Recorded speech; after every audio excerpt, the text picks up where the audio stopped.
Ya Allah saya ini utang banyak ini, tolong dibayar.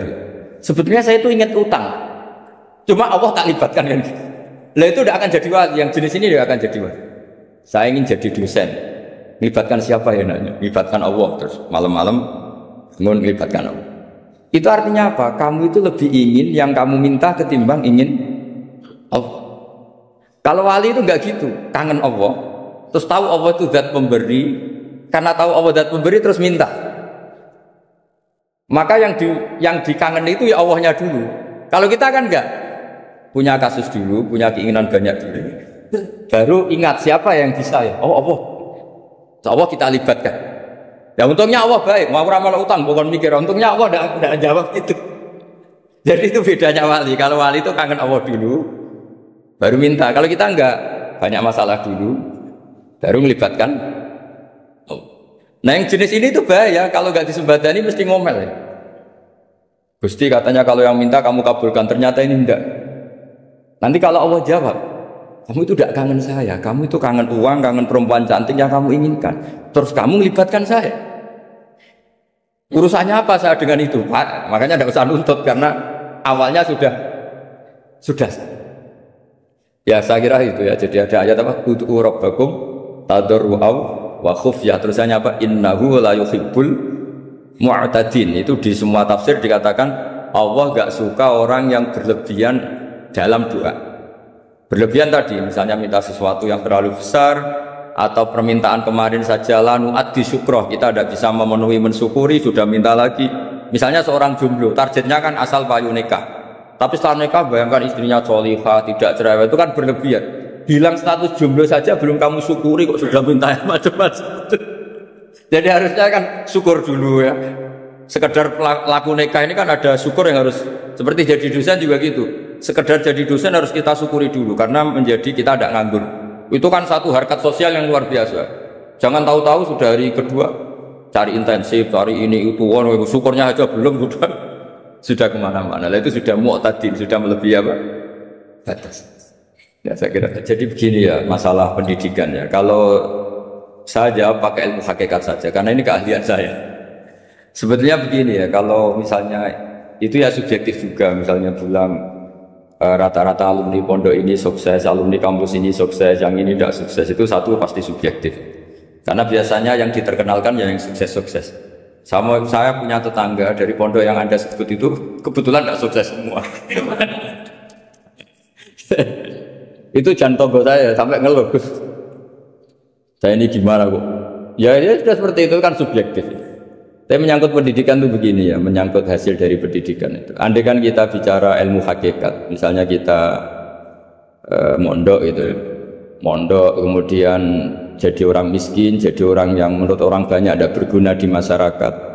Ternyata kita ini orang yang kelihatan tidak punya karir, tapi kalau malam sujud sama Allah, punya anak niat memperbanyak orang sujud, terus punya ibu yang sakit-sakitan kita rawat. Meskipun kita tidak jadi dosen, tidak jadi menteri, tapi indah Allah itu luar biasa karena berstatus ngerawat ibu, ngerawat anak, ngerawat istri. Nah Islam itu datang dengan jargon-jargon seperti itu. Sehingga Nabi kalau muji itu ada Uwais Al-Qarni, ini orang yang luar biasa. Ternyata dia itu punya ibu lumpuh yang kalau kemana-mana harus digendong. Ketika tetangga-tetangganya berhasil sowan Rasulullah itu Uwais Al-Qarni tidak bisa. Karena setiap ibunya dipamitin mau sowan ke Rasulullah itu sama ibunya nggak boleh. Tapi apa yang terjadi? Justru dipuji-puji Nabi sebaik-baiknya kurun itu waktu adalah kurun yang ada Uwais Al-Qarni. Saya punya teman, ini kisah nyata, saya berkali-kali ngisi ngaji di komunitas ulama. Ini mungkin tidak bagus untuk kampus, tapi harus saya utarakan supaya ya kita evaluasi. Saya bilang gini, saya ini jadi kiai itu sering iri sama orang goblok. Orang goblok itu barokah kata saya gitu. Itu kiai-kiai kaget semua karena saya bilang orang goblok itu barokah. Saya beri contoh gini, misalnya saya pinter, terus juara MTQ, juara hafal Quran atau juara baca Quran secara tartil, ujung-ujungnya saya dapat hadiah umroh atau apalah, atau hadiah rumah atau apa. Pertanyaannya adalah mendapat. Saya ulang lagi, mendapat. Sementara ada santri yang bodoh, gara-gara bodoh itu dosen UI yang enggak, jadi kiai yang enggak, akhirnya dia jadi bekerja di Korea. Barokahnya bodoh tadi. Karena di Korea melihat orang ateis, akhirnya dia kepikiran bikin masjid. Sebagian gajinya disumbangkan untuk masjid. Ini bodoh pendiri masjid. Tapi kita gara-gara dosen dakwah di masjid, ini pinter dapat uang dari masjid. Nah ini bukan nyindir, ini biasa saja. Ini maksud saya. Maksud saya, kamu jangan ngabaikan hidup. Akhirnya apa yang terjadi? Saya ini punya teman ini betul. Saya ini kan kecelok dulu tuh Gus Alim. Nasib saya di mana-mana dihormati. Kadang saya merasa dosa. Kok dihormati? Saya punya teman, dulu gobloknya minta ampun sekolah sekelas sama saya. Gobloknya, soalnya gobloknya harus disepakati. Sudah. Iya, goblok mujma'alah kira-kira. Singkat cerita, dia itu hidup di pedalaman Kalimantan sekitar tahun 92. Dulu kan biasalah di dalam hutan itu pasti ada penebangan hutan macam. Dia ada bosnya, yang jelas dia ada bosnya. Saya yakin juga agak kriminal. Karena dia tidak yang illegal logging. Pokoknya ditakdir dia hidup di tengah hutan. Ikut orang. Setelah itu dulu nggak ada HP. Sering kirim surat ke saya, Gus, saya ini hidup di tengah hutan. Tapi saya ini Muslim pernah mondok. Kalau nggak bikin Jumat itu nggak enak. Bikinlah dia Jumatan. Nah karena dia pernah ngaji fikih Syafi'i, kalau Jumatan nggak ada orang 40 itu harusnya zuhur tidak Jumatan. Tapi orang yang kerja di situ tidak mau. Wong dino Jumat kok zuhuran loh Pak. Kalau dino Jumat ya Jumatan. Gitu. Tanya saya, Gus itu kalau ada kaulnya enggak supaya Jumatan ndak orang 40 sah. Singkat cerita dia lama-lama jadi pendiri masjid di situ. Dia punya sedikit gaji ya dipakai masjid, punya sedikit tanah diwakafkan untuk masjid. Artinya apa? Indawa ini banyak orang bodoh, ternyata di komunitasnya dia muassis, pendiri, pemberi. Sementara kita yang kecelok pinter, dapat umroh, dapat bonus. Kira-kira nanti kita ketemu Allah. Kamu pernah nyumbang Islam apa? Yang bodoh jawab, oh nanti Gusti bikin masjid di pedalaman. Kita yang pinter. Kayaknya kalau memberi enggak lah Gusti. Reputasinya mendapat. Ketika Nabi memenangkan perang Badar, itu ada Asra Badrin, tawanan-tawanan perang Badar. Nabi suka musyawarah, suka rembukan. Ya Abu Bakrin, menurut kamu tawanan ini diapakan? Kata Abu Bakar, hum asyiratuka, mereka itu keluarga engkau, orang-orang Quraisy. Ya dibebaskan saja, pakai tebusan. Nanti uang itu kita kelola supaya jadi penguat Islam, dan orang-orang ini merasa utang jasa karena harusnya dibunuh, tapi kita bebaskan. Terus tanya, bagaimana kamu ya Umar, menurut kamu? Kata Umar, ini kan orang-orang yang dulu ingin bunuh kamu, yang ingin menghabisi jenengan, ingin dan sudah ngusir jenengan. Ya setelah ketangkap ya dibunuh, kok repot. Apa kata Rasulullah? Rasulullah spontan ngendikan, innama salaka ya Abu Bakrin kama sali Ibrahim. Kamu ibarat kayak Nabi Ibrahim. Izqala faman tabi'ani fa innahu minni wa man asani fa innakal ghafurur rahim. Jadi Nabi Ibrahim itu unik. Melihat umat itu sesyafakoh itu. Syafakoh itu banget sayangnya. Nabi Ibrahim cara berpikir, faman tabi'ani fa innahu minni, orang yang ikut saya ya Allah pasti golongan saya, tentu layak masuk surga. Waman asoni, orang yang mendurhakai saya, fa innakal ghafurur rahim, engkau maha pengampun. Bukan yang mendurhakai langsung masuk neraka, enggak, engkau maha pengampun. Wa masaluka ya Umar kama salin Nuh, isqala rabbi la tadzar ala ardi minal kafirina dajjara. Umar, kamu mirip Nabi Nuh, inginnya semua orang kafir dihabisin. Ya masyhur kan Nabi Nuh itu nggak ingin ada orang kafir sampai ada banjir tufan. Nah kalau sampean tanya bedanya apa dengan garis keras sekarang? Bedanya ya beda sekali. Kalau Nabi Nuh benci sama orang kafir itu diserahkan yang punya, sehingga yang punya yaitu Allah yang menghukum dengan banjir bandang.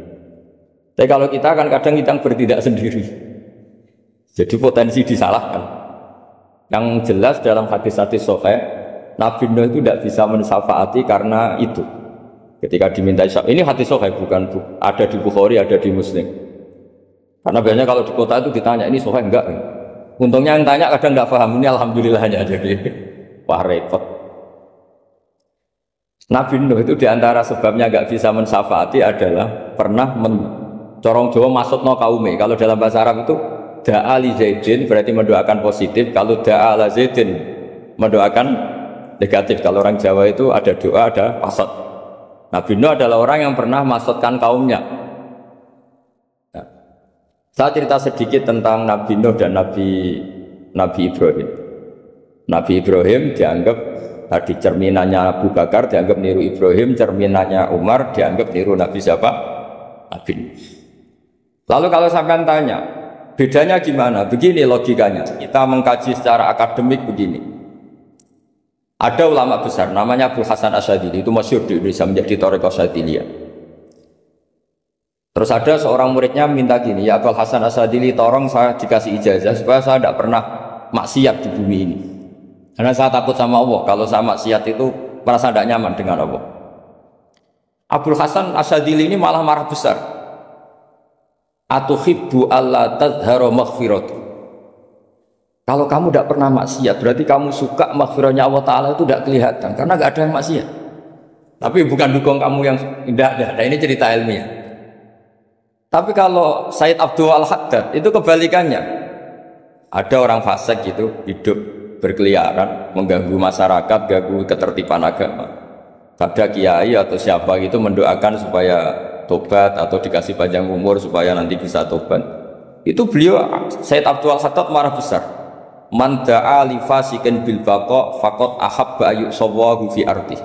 Orang yang mendoakan orang fasik hidup berarti dia suka Allah dimaksiati di buminya. Jadi akhirnya jadi kutub besar, yang satu Syadziliyah, yang satu Haddadi. Kenapa ya? Karena tadi yang satu cerminan Nabi Isa, yang satu cerminan Nabi Yahya. Sebagaimana sabda Rasulullah tadi, apa ulama ummati ka anbiya'i bani Israil. Juga masyhur dalam aplikasi pengajaran juga gitu. Masyhur sekali dalam kitab-kitab diceritakan. Kalau Said Abdul Haddad, kalau ada orang sowan itu, kamu ngaji sama siapa? Sama si A. Pernah nangis gak pas ngajar? Gak pernah. Udah gak terus, gak usah diterusin ngaji orang seperti itu. Hatinya atas ya, wong orang iso nangis ya. Tapi kalau Abu Hasan Asyadili kebalikan, kamu ngaji sama siapa? Sama si A. Pernah tertawa enggak kalau ngaji? Enggak pernah. Udah, enggak usah ngaji sama orang itu. Orang enggak bisa syukur. jadi itu manhaj besar. Nah akhirnya orang-orang kayak kita ini enggak jelas semua. Nangis ya bisa, syukur, guyu ya bisa. Cuma celakanya kalau kita nangis karena tidak punya uang, kalau guyu karena punya uang, itu masalahnya. Tapi kalau wali-wali dulu enggak. Kalau senyum ya karena saking yakin rahmatnya Allah itu wasiat rahmatu. Kalau nangis ya karena takut azabnya Allah. Kalau kita kan enggak, sangat-sangat materialistik. Ini yang membedakan kita. Sebenarnya nangis dan senyum itu satu keharusan karena Allah punya madharul jalal. Ketika Allah dengan sifat keagungannya, maka kita ini coro Jawa serako bersenyum. Tapi Allah itu kadang sebagai madharul jamal, adanya satu keasikan. Sehingga yang merengut itu yang salah. Makanya dalam ilmu tasawuf, kutub wali itu hanya dua. Allah dengan madharul jalal, dengan Allah yang madharul jamal. Contoh madharul jalal misalnya gini. Ketika Nabi Musa ingin melihat Allah, saking kangennya ingin melihat Allah, Rabbi arini anzur ilaik, ya Allah saya beri hak untuk melihat engkau. Allah dengan jalalnya gini, Allah itu qadir, superior. Tentu gak layak tersentuh barang hadis itu makhluk. Sehingga ketika falam matajalla rabbuhu lil jabali ja'alahu dakka wa kharra Musa sa'iqa. Sehingga enggak levelnya, apapun hebatnya Nabi ini tetap makhluk. Sementara Allah itu qadir. Enggak kuat. Makhluk yang fana ini, yang profan ini enggak kuat. Enggak kuat menampung zat yang qadir, yang superior. Sehingga gunung pun hancur. Nabi Musa pingsan. Tapi ketika Allah dengan madharul jamal itu Allah dengan keindahannya, dengan kasih sayangnya, memberi hak makhluknya untuk melihat. Nah di sini ini Allah sering ngendikan wujuhu yauma idzin nadhirah ila rabbiha nadhirah. Nanti ada wajah-wajah yang di surga itu melihat saya. Tapi apakah betul melihat kayak saya melihat dosen, melihat Pak Rektor, melihat teman-teman? Itu tidak bisa. Karena Allah itu qadim, sehingga meskipun manusia ahlul jannah melihat Allah, tetap Allah ngendikan la tudrikuhul absar wa huwa yudrikul absar. Karena Allah dibalik jamalnya ya punya jalal, dibalik jalalnya juga punya jalal. Sehingga selalu di Quran itu diulang beberapa kali supaya proporsional. Nah kenapa ahli sunnah tetap berkeyakinan Allah bisa dilihat? Logikanya begini, fa inna kulla maujudin yasihu ayyura. Allah itu zat sing nyata-nyata wujud dan punya eksistensi. Di mana-mana sesuatu yang wujud itu layak untuk bisa dilihat. Lalu pertanyaannya gini, kenapa kita tidak bisa melihat sekarang kok nunggu di akhirat? Karena mata kita sekarang itu profan, fana. Sementara kita setelah di surga, tubuh kita didesain abadi. Ya saya ulang lagi ya, setelah kita di surga, semua fisik kita ini didesain abadi. Tentu karena desainnya sudah abadi, layak melihat zat yang abadi. Tapi pertanyaannya, kenapa tidak bisa ikhatoh, tidak bisa melihat sampai faham, la tudrikul absar? Karena abadi kita itu diabadikan. Sebagaimana surga abadinya diabadikan, neraka diabadikan. Sementara Allah abadi dengan dirinya sendiri, yaitu Al-Qayyum, atau dalam bahasa ngajinya Qiyamuhu binafsi. Nah lalu pertanyaan, makanya Mu'tazilah itu menentang betul kalau orang di surga bisa melihat Allah. Cara berpikir Mu'tazilah, melihat itu artinya yang dilihat ada arahnya, sementara Allah terbebas dari arah. Tapi kata ahli sunnah cara berpikir tidak seperti itu. Melihat itu pokoknya tahu. Nah, tahu karena mata itu karena kita ditakdir tahu itu karena mata. Sebetulnya yang menjadikan tahu itu tidak mata. Ya kalau tahu ya tahu saja, bukan harus pakai mata. Itu cara berpikir ahli sunnah wal jamaah. Jadi sabri ya bocoran. Kenapa mazhab ahli sunnah itu yang dipilih oleh banyak mayoritas di dunia, jumhur itu. Ahli sunnah itu dianggap pikirannya lebih orisinal. Misalnya ahli sunnah kalau ditanya, kenapa kamu melihat? Ya melihat saja. Kenapa kamu mendengar? Ya mendengar saja. Kesannya itu tidak rasional, kayak orang yang nggak pinter itu. Tapi sebetulnya itu yang benar. Jadi cara berpikir ahli sunnah itu melihat itu menjadi tahu. Menjadi tahu itu bisa karena mendengar, bisa karena melihat, bisa karena dikasih tahu, bisa karena bersentuhan. Sebab itu di Quran itu ada ayat ala ya'lamu man khalaqa, bukankah zat yang menciptakan itu menjadi tahu. Sehingga kenapa Allah itu selalu tahu? Karena Allah yang menciptakan. Kalau kamu tahu karena mata, sekali itu jauh maka kamu tidak melihat. Atau kamu sekarang buta, kamu tidak melihat. Atau tertutupi barang itu maka kamu tidak melihat. Tapi kalau kamu tahu karena kamu menciptakan, maka akan melihat terus. Misalnya saya ini tukang batu. Saya ingat betul ketika saya bangun Monas, itu polpen saya tak tanam di dalam Monas. Saya ingat betul kalau polpen saya warnanya putih, tak tanam di Monas 2 meter dari pondasi. Setelah saya pulang ke Jogja ditanya, di dalam Monas ada apa? Ada polpen, posisinya 2 meter dari pondasi. Kenapa saya tahu? Karena saya yang menciptakan. Nah, karena menciptakan ini sehingga tahu saya akan terus menerus. Tapi kalau tahu karena mata, sekali barang itu tertutupi, nggak tahu. Misalnya saya tahu jenengan karena dekat sekali jenengan kemana-mana, saya sudah tidak tahu. Tapi kalau saya menaruh sesuatu di tubuh Anda, sehingga kamu kemana-mana tetap tahu bahwa barang itu ada di tubuh. Nanti kalau ada yang protes, tapi bisa saja Gus barang itu dicuri orang, kemudian Anda tidak tahu. Yang menjadi tidak tahu karena saya sudah tidak menciptakan suasana itu. Selagi saya yang menciptakan, maka akan tahu. Nah, tapi karena Allah ini menciptakan semua yang ada di bumi, maka Allah tahu terus. Jika Allah tahu cara bikin kuman, terus tahu bahwa manusia itu punya kuman, kumannya punya organ, organnya juga punya kuman. Nggak kebayang. Kamu bayangkan kayak, makanya Allah itu kalau cerita sederhana, innallaha la yastahi ayyadriba matsalam ma ba'udatan fama fawqaha. Allah itu tidak malu bikin perumpamaan nyamuk, karena nyamuk itu lebih dahsyat dibanding gajah. Para pematung itu disuruh bikin gajah masih mampu, bikinkan patung gajah, mungkin masih sanggup. Tapi kalau tak suruh bikin patung nyamuk, nggak usah bikin hidup, patungnya saja sekecil itu. Padahal nyamuk kecil itu punya organ tubuh. Lalu bikinnya organ tubuh nyamuk itu kayak apa sih? Organnya punya kuman, kumannya punya organ, organnya juga punya kuman. Sehingga orang-orang alim itu baca nyamuk itu lebih jadi ayat Allah ketimbang melihat dinosaurus. Tapi sekarang orang itu nggak tertarik ceritanya. Jadi beda perasaannya orang alim sama orang awam. Kalau orang awam tuh melihat mukjizat kan yang dasar-dasar kayak dinosaurus, gajah, wow. Kalau orang alim enggak, malah melihat nyamuk. Kealiman seperti itu terjaga di umatnya Muhammad, di umatnya Rasulullah Muhammad SAW. Karena ketika umat ini enggak ditunggui para nabi, itu Allah menjamin Muhammad, ulama umatmu nanti punya kemampuan seperti nabi.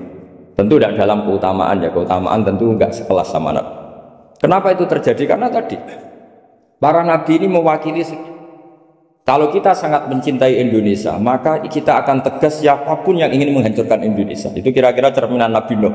Kalau kita sangat mencintai Allah, maka kita akan benci sebenci-bencinya sama orang yang mendurhakai Allah. Tapi masalahnya, Allah yang kita cintai itu memaklumatkan diri kalau bersifat Ghafur, pengampun. Sehingga kalau kita terlalu kasar, ini kan yang kita cintai bersifat Ghafur kok kita kasar. Di sini Nabi Ibrahim. Beliau sangat mantel sekali sama yang durhaka sama Allah. Tapi mau mantel gimana? Zat yang mengajarkan itu bersifat Ghafur. Maka kita mau tidak mau. Makanya ada riwayat mengatakan takhallaku bi akhlaqillah, kamu bertata krama kayak akhlaknya Allah. Akhirnya ya sudah, kita mau apa coba? Kira-kira kalau kamu mencintai seseorang, itu potensinya kan dua, protektif. Ada telepon itu dari siapa? Cewek atau cowok? Protektif. Itu bukti cinta atau bukti sudah? Kan tidak tahu. Tapi misalnya kamu cinta perempuan terus WA-an sama lelaki nggak apa-apa, jalan sama lelaki nggak apa-apa, sama masa lalunya pacarnya juga nggak apa-apa. Itu cinta apa pembiaran? Kan sama-sama nggak jelas. Nah kira-kira mencintai Allah itu kira-kira analoginya seperti itu. Kalau yang satu protektif, Allah harus zat satu-satunya yang disembah, nggak boleh didurhakai, nggak boleh dikhianati, sehingga ini sangat keras sekali. Nah, ini Nabi Nuh. Di sini ada Nabi Ibrahim karena orang yang zat yang kita cintai bersifat Ghafur. Jika kalau kita terlalu tegas beda dengan sifatnya Allah yang bersifat Ghafur. Nah umatnya Nabi seperti itu mulai dulu. Ada yang moderat, ada yang keras, ada yang setengah keras, setengah moderat. Ada yang ngambil sikap, urip mangan turu, ngenteni mati. Itu lebih baik itu timbang punya ijtihad tapi gak jelas, mendingan. Itu ada riwayatnya, suatu saat ibadah akhir umatku terbaik adalah tidur. Maksudnya tidur itu gak ngambil sikap, masyhur itu. Saya beri riwayat yang ada di Bukhari Muslim. Satakunu fitanun al-qa'id fiha khairun al-qa'im wal-qa'in fiha khairun al-masi wal-masi fiha khairun nasai. Nanti di akhir zaman itu banyak fitnah, kata Rasulullah. Yang duduk lebih baik ketimbang yang berdiri, yang berdiri lebih baik ketimbang yang jalan, yang jalan biasa lebih baik ketimbang yang jalan bergegas. Man tasyarrafa laha tastasrifu. Fitnah itu adalah siapa yang terlibat maka akan semakin parah. Sehingga semenjak itu ulama berpikir nanti di akhir zaman kalau ada fitnah itu sebaiknya orang ngambil sikap sepasif-pasifnya, secuek-cueknya. Jadi semua syurahul hadis sepakat makna hadis ini apa? Orang disuruh sikap secuek-cuek. Misalnya pilihan presiden, contoh kecil pilihan presiden. Mungkin para intelektual nggak merasa, tapi kalau ulama itu cara berpikir beda. Pilihan presiden, kamu fanatik milih A, yang satu fanatik milih B, ya presiden atau bupati atau gubernur. Terus yang satu bilang gini, wah kalau nggak di presideni A, nggak di bupati A, nggak di gubernur A, negara ini rusak. Mungkin betul dari segi jejak rekamnya A ini bagus. Tapi pertanyaannya secara tauhid, bagaimana Anda menggantungkan kesejahteraan sama makhluk? Kamu gak pernah terusik begitu kan para intelektual? Itu kan melukai. Bagaimana mungkin Anda menggantungkan kesejahteraan dengan seorang makhluk? Wah kalau di presiden A pasti Indonesia makmur, kalau bupati A pasti Sleman makmur, pasti Bantul makmur. Bagaimana mungkin makhluk yang sedang soleh kamu pastikan selalu soleh? Wong dia makhluk bisa beru. Sementara yang B misalnya fasik, wah kalau dipimpin B pasti rusak negara.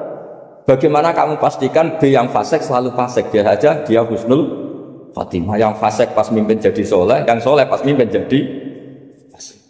Akhirnya ulama karena tahu sifat manusia itu berubah dan kendali di tangan Allah, sikapnya gak jelas. Saya ini termasuk orang yang terkenal gak jelas. Karena kalau ditanya, Gus sampai milih presiden mana, bakti mana? Sanut pangeran sing dadi aku loyal. Wah, anut pangeran yo kacau. Wah, kowe kacau menan anut pangeran terus sekali. Ini kan sudah ada sambung karena pikirannya ulama. Memang nggak beda, cara berpikir ulama itu beda. Bahkan bapak saya itu kalau didik saya itu begini. Kalau meseli saya atau ngirim saya dulu itu kan pakai mes. Ha ini uang kamu 500.000 untuk kamu. Mesti ditambahi 100.000 ini untuk buat jajan sama teman-teman. Mesti ada uang pokok, ada uang sedekah. Dulu saya sering tanya, kenapa bapak sangat menghormati teman-teman saya? Kata bapak, Kowe mondok iku aku ora iso nyukupi, sing iso nyukupi ya kanca-kanca. Ternyata betul, rata-rata anak kuliah atau anak mondok uang pribadinya kan 8 hari dari dikirim sudah habis. Berarti kan masih 22 hari kok bisa hidup itu kan barokahnya teman-teman itu. Malah yang agak beling itu 1 hari sudah habis, berarti ada 29 yang bergantung sana sini. Sehingga Nabi dulu cara ngendikan itu unik. Kata Nabi, da'un nasa yarzuqu wahu ba'duhum ba'du. Menusau barnawa, engko saling memberi rezeki. Ketika ada kolab, Medina itu pernah kolab, terus sekarang pernah defisit. Beberapa pakar ekonomi datang ke Rasulullah, ya Rasulullah, sa'ir, tolong dikasih harga standar. Tapi apa jawabannya Nabi? La tusairu fa inna Allaha huwal musair. Kamu jangan kasih harga, Allah sendiri yang menentukan harga itu. Terus kata Nabi, kenapa engkau begitu ya Rasulullah? Ini negara harus ditentukan harga karena gini-gini. Kata Nabi, saya tidak ingin ketemu Allah dalam keadaan dolim. Tapi ini tentu di teori ilmu modern ini masalah. Tapi menurut orang modern. Tapi kalau menurut ilmu hakikat itu nggak akan masalah. Misalnya, kenapa Nabi tidak menentukan harga dalam keadaan negara seperti itu? Jawabannya pakar-pakar hakikat, ya saya ulang lagi pakar-pakar hakikat. Begini, misalnya ada orang menimbun supaya nanti harganya mahal. Terus ditimbun terus sampai nunggu harganya mahal. Lama-lama dia sadar kalau timbunannya nggak ada gunanya karena ternyata orang nggak beli. Nah, ketika orang tidak punya kemampuan beli, yang menimbun juga tidak punya uang. Nah, tapi kalau sampean tanya, tapi Gus nak ratuku barang pokok kan kita mati karena kehabisan stok. Itu masalah tauhid Anda. Bagaimana mungkin kamu bayangkan seorang makhluk tidak bisa hidup atau nggak dapat rezeki? Nabi itu orang yang sampai ke derajat hakikat, dari tidak pernah bayangkan gitu. Salah sampean jadi orang yang tauhidnya masalah. Sehingga terus bayangkan, wah kalau negara ini keok, wah kita makan apa? Kalau negara nggak stabil, wah kita gimana? Itu tidak bisa seperti itu. Dulu ketika kita dijajah Belanda, itu kiai-kiai kita, Mbah Hasyim Asy'ari, Mbah Ahmad Dahlan, mondoknya di Mekah. Sampai alim alama, dua beliau, Mbah Hasyim sama Mbah Ahmad Dahlan itu ngajinya sama-sama Syekh Khotib Minangkabau. Cuma Mbah Hasyim lebih menekuni ke Syekh Mahfud Termas, yang satu menekuni Syekh Khotib Minangkabau. Jadi dua beliau itu ngaji di guru yang sama. Mbah saya, buyut saya itu ya sudah mondok Mekah, zaman dijajah Belanda. Sekarang kita agak dijajah, agak mondok di sana. Buyut saya itu zaman itu sudah haji. Buyut kelima saya, itu dulu kalau ingin cari tempat yang teduh, itu masuk ke gua. Itu masuk gua itu hanya kepalanya saja. Kakinya masih di luar. Karena gua di Arab tidak seperti gua di sini. Kalau gua di sini kan orang bisa masuk semua. Kalau gua Arab kan hanya celah-celah batu-batu besar. Sehingga ketika Rasulullah hijrah ke Medina, singgah di Gua Sur, kata Abu Bakar gimana? Andai kan ada orang kafir di depan gua, kata Abu Bakar gimana? Andai kan mereka melihat kakinya, pasti melihat kita. Karena gua di sana itu satu tubuh tidak bisa masuk penuh. Kalau gua di sini kan ada yang mobil saja bisa masuk. Nah itu bahasa ya kalau mau istirahat masuk gua, separuh badan di dalam gua, separuhnya masih di. Nah sekarang terus kita bilang, wah kalau kita negara tidak stabil, kita haji kemana dulu zaman dijajah Belanda gitu. Nah, jadi yang perlu saya terangkan, di antara sifat dasar orang-orang baik adalah di mana saja, kapan saja itu memberi manfaat. Termasuk tentu saat paling sulit. Jadi Nabi Isa menceritakan dirinya itu wa ja'alani mubarakan nama kuntu, saya ditakdir Allah berada di mana saja memberi berkah, memberi kemanfaatan bagi orang lain. Ada beberapa cerita tentang Nabi Isa. Jadi perlu diketahui ada 3 nabi yang seperiode. Satu Ibrahim dan Nabi Lut. Ibrahim itu sama Nabi Lut itu pernah paman. Kedua Nabi Musa dan Harun. Sebetulnya yang jadi nabi itu Nabi Musa, tapi Nabi Musa karena alsak, lisannya anda jelas, minta Nabi Harun, ya tentu minta kepada Allah supaya Nabi Harun jadikan nabi. Terus ketiga Nabi Isa dan Yahya. Yahya bin Zakaria, terus Isa ini pernah keponakan Zakaria. Kira-kira kalau di Jawa ya misanan antara Yahya dan siapa? Isa. Jadi ada 3 nabi yang seperiode. Tapi yang paling berkompeten, yang sederajat kira-kira seperti itu hanya Isa dan Yahya. Karena Nabi Lot dan Nabi Ibrahim itu beda level. Karena Lot ini pernah keponakan, jadi hubungannya kira-kira yang murid dan guru. Terus Musa dan Harun itu juga nggak level, karena Nabi Harun ini jadinya Nabi itu atas permohonan Nabi Musa. Sehingga meskipun Harun itu kakaknya, tapi nggak berani bantah. Jadi Nabi Musa itu dalam cerita beliau itu alsak. Alsak itu lesannya agak kedal. Tapi ini alsak yang barokah. Jadi dulu ceritanya Musa kecil karena dia seorang Nabi, beliau seorang Nabi. Itu kalau melihat Fir'aun itu mantelnya bukan main. Padahal kecilnya dirawat Fir'aun. Singkat cerita mulai kecil sudah usil. Kalau melihat Fir'aun itu ya jenggotnya dipakai mainan. Pokoknya nakal. Lama-lama Fir'aun curiga, dasar orang Israel.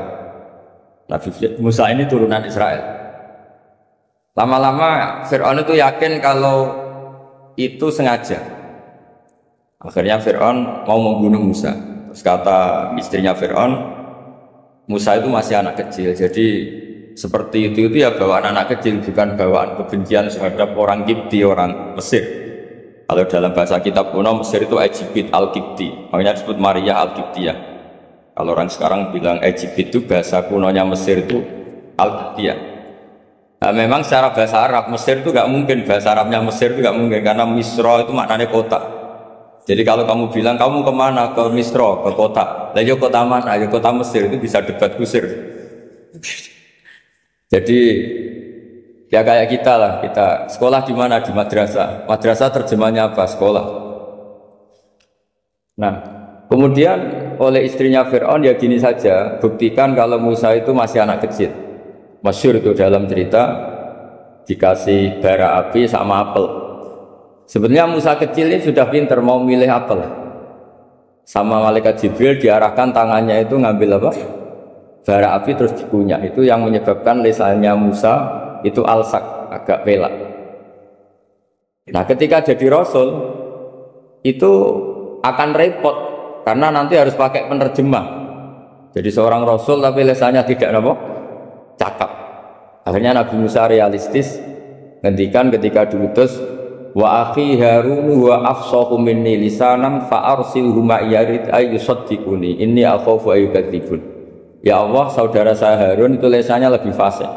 Tolong jadikan dia Rasul sebagai penguat saya. Akhirnya Allah mengabulkan doanya Nabi Musa, kemudian Harun dijadikan sebagai apa? Rasul. Sehingga meskipun satu angkatan, Harun dan Musa ini enggak level. Artinya enggak level itu ya Harun yang takut Musa. Terus ketiga ini Nabi Yahya dan Nabi Isa. Ini umurnya ya seangkatan, kecerdasannya, jadi nabinya sama-sama mulai kecil. Kita tahu Nabi Yahya termasuk yang diberi khitab Allah, ya Yahya khudil kitab bi quwwah wa atainahu hukma sobiyya. Yahya berpeganglah kitab secara kuat dan dia saya kasih kenabian ketika kecil.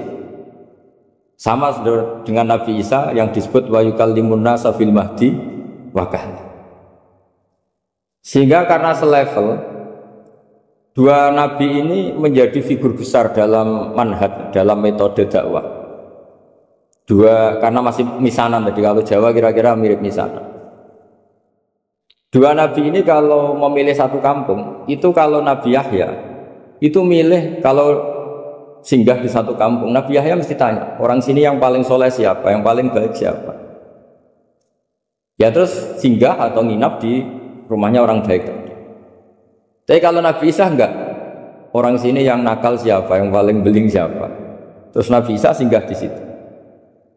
Akhirnya ada pertanyaan dari Nabi Yahya, lima tanzilu ala syirarin nas. Kenapa kamu selalu singgah di orang-orang nakal? Syiror itu orang-orang nakal. Masyhur itu Nabi Isa menjawab, ana tabibun udawil mardo. Di mana-mana Nabi itu ibarat seorang dokter, kerjaannya tentu menyembuhkan orang-orang yang apa? Sakit. Jadi dua nabi ini sering berdebat, tentu debat yang baik, dan itu menjadi cara Jawa itu punjeri ilmu. Jadi manhaj ilmu besar antara Yahya dan Isa. Begitu juga Nabi Yahya itu kelihatan agak agak-agak rileks, panik, saking takutnya sama Allah. Kalau Nabi Isa itu rileks, pokoknya kumpul orang-orang nakal itu ya rileks. Akhirnya ada dua pertanyaan sekaligus nanti jadi dua manhaj. Kenapa kamu sering sering kalau bahasa Arab itu agasa ya. Terus yang Nabi Yahya balik bertanya, kenapa kamu sering senyum, sering tertawa? Kenapa memangnya? Terus ka'annaka ta'manu min makrillah, kamu sering senyum kayak kami sudah terbebas dari azab Allah, dari ditegur Allah, seakan-akan kamu orang paling benar yang nggak akan salah.